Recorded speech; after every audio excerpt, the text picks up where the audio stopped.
एक खूबसूरत जंगल में बहुत से जानवर रहते थे। वो सब आपस में दोस्त थे। एक दिन शेर बोला, आज हम सब मिलकर खेलते हैं। हाथी बोला, मैं पानी लाता हूं। बंदर हंसते हुए बोला, मैं दरख्त से फल लाता हूं। खरगोश बोला, मैं सबको बुलाता हूं। सब जानवर मिलकर खेलने लगे। अचानक एक नन्हा परिंदा दरख्त से गिर गया।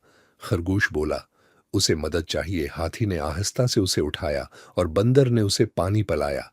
शेर बोला, हम सब मिलकर उसकी मदद करेंगे। कुछ देर बाद परिंदा ठीक हो गया और खुशी से उड़ गया। सब जानवर खुश हो गए और एक दूसरे को देखकर मुस्कुराने लगे। सबक मिलजुल कर रहने और एक दूसरे की मदद करने से सब खुश रहते हैं। एक खूबसूरत जंगल में बहुत से जानवर रहते थे। वो सब आपस में दोस्त थे। एक दिन शेर बोला, आज हम सब मिलकर खेलते हैं। हाथी बोला, मैं पानी लाता हूं। बंदर हंसते हुए बोला, मैं दरख्त से फल लाता हूं। खरगोश बोला, मैं सबको बुलाता हूं। सब जानवर मिलकर खेलने लगे। अचानक एक नन्हा परिंदा दरख्त से गिर गया। खरगोश बोला, उसे मदद चाहिए। हाथी ने आहिस्ता से उसे उठाया और बंदर ने उसे पानी पिलाया।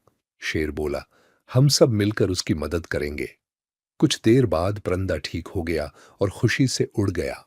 सब जानवर खुश हो गए और एक दूसरे को देखकर मुस्कुराने लगे। सबक मिलजुल कर रहने और एक दूसरे की मदद करने से सब खुश रहते हैं।